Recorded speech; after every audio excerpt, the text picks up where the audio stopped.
So what's up guys, so muna itong update sa ating Shamu. 4 months old, and ano to, nagpo 4 months nung July 8.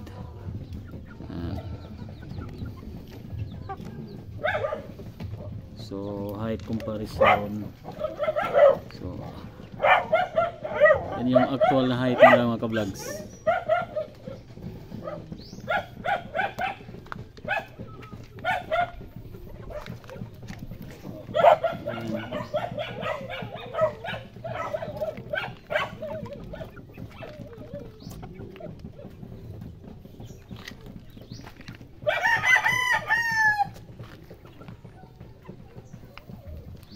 So i-compare natin siya sa height ng tabo.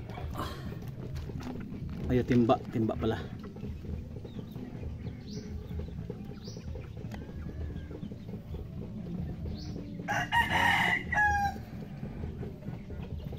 So ayan mga ka-vlogs, itabi natin yung timba.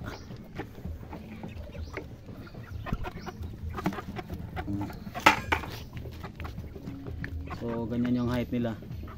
So 4 months old. So lagpas na sa isang timba yung kanilang height. Ayan. So binibigyan ko din sila ng calcium mga ka-vlogs, itong brand. So daily ko lang sila ang binibigyan ng calcium, pampatibay ng buto. And yung patoka ko sa kanila is Galimax 2 plus. So supposedly tapos silang kumain. Ayan, snack lang nila yan. And from time to time pinapalabas ko sila sa kulungan para iwas stress. Ayan. So magkapatid yan sila mga ka-vlogs, General Shamu at saka Dumpo strain yung bloodline nila.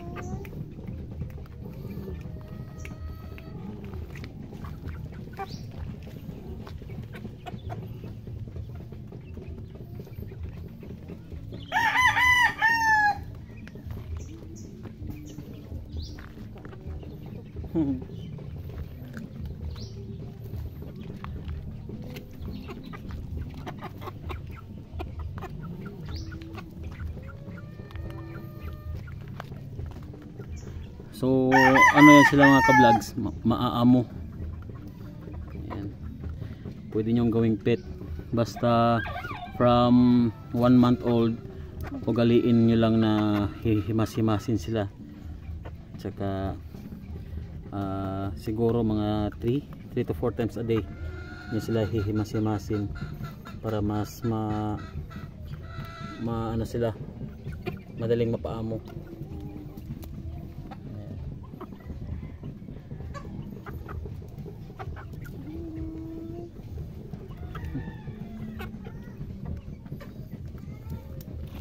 Ayan mga ka-vlogs, enjoy na enjoy sila sa kanilang snack.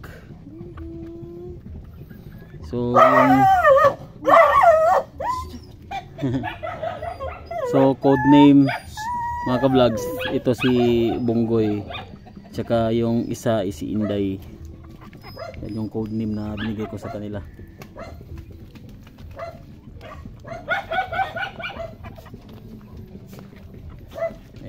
Ayan, sasapa sa malayuan.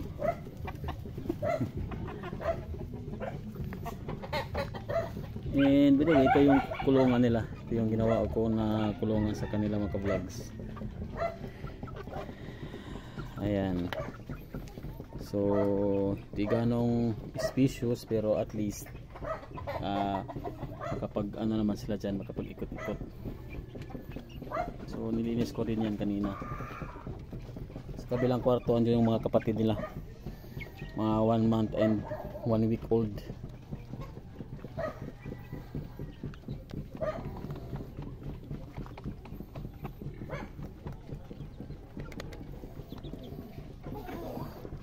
So na-acquire ko sila mga ka-vlogs kay manok breeder ng Leyte, and bali ito yung first batch na na-acquire ko sa kanila, and last 2 weeks ago nag-acquire ako ng panibagong sisiw, bae at saka lalaki pa din, which is ito yung nasa kabilang kwarto. And siguro kung nakasubscribe ka sa akin channel is na i-vlog ko na rin yan nung nakaraang linggo yung mga kapatid niyan.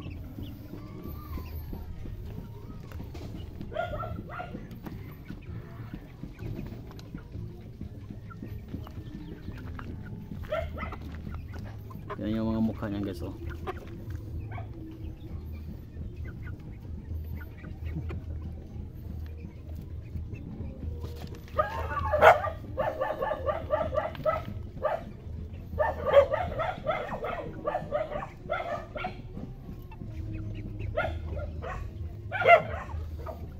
And in terms sa kanilang konsumo mga ka-vlogs is di naman gaanong malaki yung pagkain nila o yung konsumo nila. Minsan tinatakal ko na lang para at least makatipid ng pagkain, pero matipid naman talaga mga ka-vlogs, basta pakainin mo lang sila 2 times a day, at saka tuwing lunchtime bigyan na lang ng konting snack. Ayun, kagaya ng ginawa ko sa kanila ngayon, pinapa-snack ko, and then yung susunod na kain nila is mamayang hapon na. Ayan. And calcium lang once a day silang dalawa, and pa unti-unti ko na rin silang binibigyan ng multivitamins, yung B12. So salitan lang kung magbigay ko ngayon, next day naman, para at least meron silang multivitamins na natitake. And hindi pa ako nakapagturok ng multivitamins sa kanila, yung Bilamil hindi pa ako nakapagturok sa kanila. Siguro next month subukan nating i-introduce sila sa mga multivitamins na ituturok natin.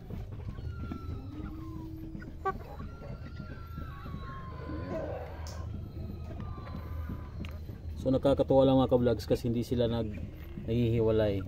Ayan, kahit nasa labas na sila ng kulungan, magkakasama pa rin yan sila.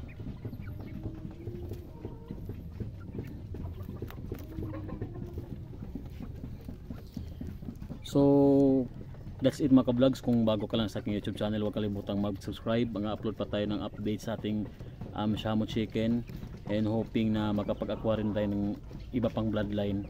Siguro mga Jutako o di kaya Koshamo, yun yung itatry nating i-acquire sa susunod.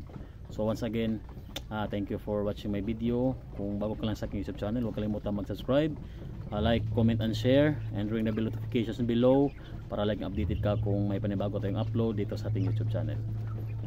Thank you guys. See you on my next video.